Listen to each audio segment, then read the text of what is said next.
আসসালামু আলাইকুম বন্ধুরা, কেমন আছেন সবাই? আশা করি অনেক ভালো। আমি আলহামদুলিল্লাহ ভালো আছি। আমি ডাক্তার ফাইজুল হক, ন্যাচারাল মেডিসিনের চিকিৎসক। বন্ধুরা, আজকে টিউমার নিয়ে হালকা কিছু কথা বলি। অনেকেই জিজ্ঞেস করেছেন টিউমার নিয়ে, কিন্তু এখানে মাথায় রাখতে হবে অনেক কথা আছে যেগুলো মেডিকেল ল্যাঙ্গুয়েজ এখানে ব্যবহার করতে হয়। তো আমাদের উদ্দেশ্য হচ্ছে কি সহজ সরল করে বুঝিয়ে দেয়া। এখানে যেহেতু সামনে আপনারা মেডিকেল স্টুডেন্ট না, এখানে ক্লাসরুম না, সো এখানে আমরা এই টার্মগুলো একদম ইউজ করব না। আমরা যত সহজে ইজিভাবে বোঝানো যায় এটা বুঝিয়ে দেব।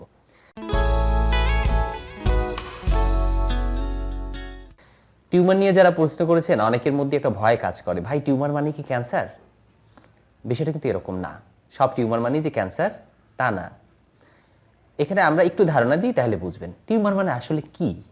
টিউমার বোঝা যায় যে যখন কোষের বৃদ্ধি হয় খুব বেশি, অনিয়ন্ত্রিত বৃদ্ধি, যখন নিজেদের হাতে নিয়ন্ত্রণ থাকে না, কিন্তু যখন কিছু আছে থেমে যায়, কিছু আছে বাড়তে থাকে।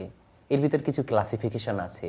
অস্বাভাবিক কোষ বৃদ্ধি হয়, নরমালি যে স্বাভাবিক না এরকম অস্বাভাবিক এক এক জায়গা থেকে যে কোষের বৃদ্ধি হয়, সেটা ইন্টারনাল এক্সটার্নাল বিভিন্ন হতে পারে, বাহিরেও হতে পারে, শরীরের ভিতরে হতে পারে, যে কোনো অঙ্গেই হতে পারে।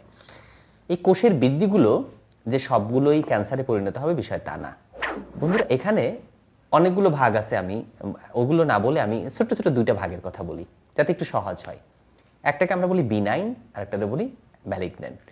এখানে একটাকে বাংলায় যদি বলি তাহলে বলা যায় যে একদম নির্দোষ টিউমার, আর একটা হচ্ছে দোষযুক্ত টিউমার।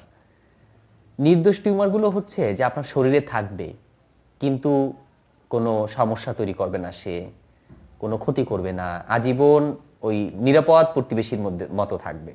আর যেটা দোষী টিউমার, এটা কিন্তু ক্যান্সারে তৈরি হয়। আপনাদের আর একটু সহজ করে ধারণা দেই। ধরি আপনি একটা বেলুন নিয়েছেন, একটা বেলুনের মধ্যে আপনি পানি ভরে ফেলছেন। এই যে পানি ভরে ফেলছেন, যে ফুলে গেছে, উপরে বেলুন, পানিটা হচ্ছে দড়ি টিউমারের কোষ, আর উপরে কিন্তু একটা আবরণ আছে, এই যে বেলুনের আবরণটা, তার মানে সে এই পানিকে বাহিরে বের হতে দিচ্ছে না। এটা হচ্ছে নির্দোষ টিউমারের একটা উদাহরণ।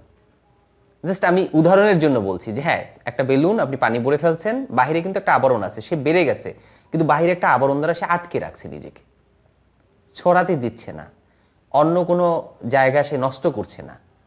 এটাকে যদি কেটে ফেলে দেয় তাহলে সমস্যা নাই।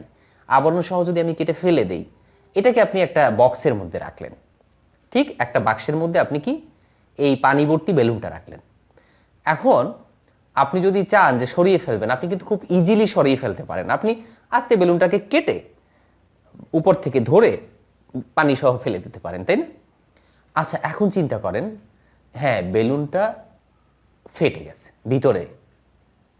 এখন আপনি কি এই বেলুনের মানে বাহিরের পর্দা ধরে এই পানিটাকে উঠিয়ে নিয়ে আসতে পারবেন? এই পানিটা, প্রথমে বলছিলাম, কল্পনা করেন ক্যান্সারের কোষ, এ কি করবে, এই বক্সের মধ্যে রাখছেন, সব বক্স পূর্ণ করে ফেলবে। কল্পনা করেন যে আপনার বডিটা একটা বক্স, দেহটা একটা বক্স, বাক্স। এই বাক্সের মধ্যেই এরকমের একটা টিউমার হচ্ছে।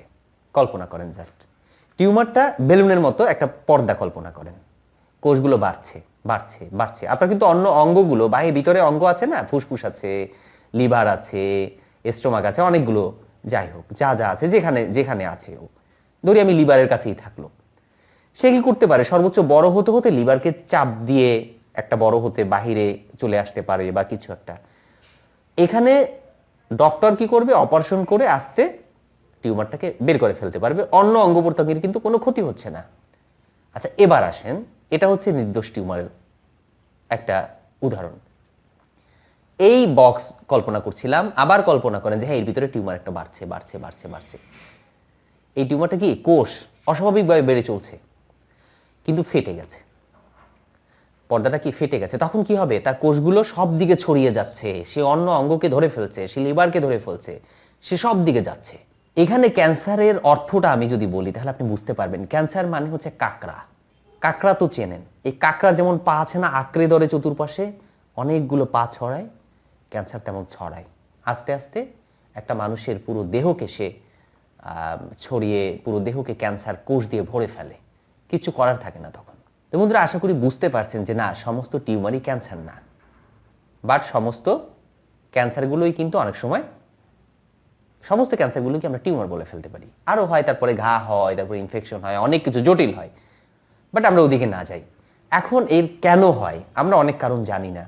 অনেক সময় কেমিক্যালের জন্য হয়, অনেক সময় বংশগতভাবে হয়, অনেক সময় নিজেদের লাইফস্টাইলের জন্য হয়, আমরা পরিশ্রম করছি না, আমরা এত বেশি খাচ্ছি, শরীরে কেমিক্যাল জমছে, এসবের জন্য হতে পারে এই টিউমারগুলো। বিভিন্ন কারণেই হতে পারে, অনেক কারণই অজানা। আসলে টিউমার নিয়ে অনেকগুলো পার্ট আমাদের করতে হবে, কারণ টিউমারের এত ব্যাপকতা, এত আলোচনা বেশি হবে যে আপনারা বোর ফিল করবেন। তো মোটামুটি টিউমারের বেসিকটা আমরা আজকে জানালাম বন্ধুরা। এরপর আমরা জানাবো টিউমার কেন হয়, এরপর জানাবো টিউমার আমরা প্রতিরোধ কিভাবে করতে পারি, এরপর জানাবো এই ক্যান্সার প্রতিরোধের জন্য আমাদের কি উপায় আছে, এরপর জানাবো যে এই ক্যান্সার চিকিৎসা বাংলাদেশে কি কি পদ্ধতি আছে। আপনারা শুনে খুশি হবেন যে ক্যান্সার নিয়ে আমার একটা বই রিসেন্টলি বের হবে, আশা করি আপনারা পড়বেন। এখানে বইটার নাম সম্ভবত এরকম হবে, নাম চেঞ্জও হতে পারে, ক্যান্সার চিকিৎসার A to Z।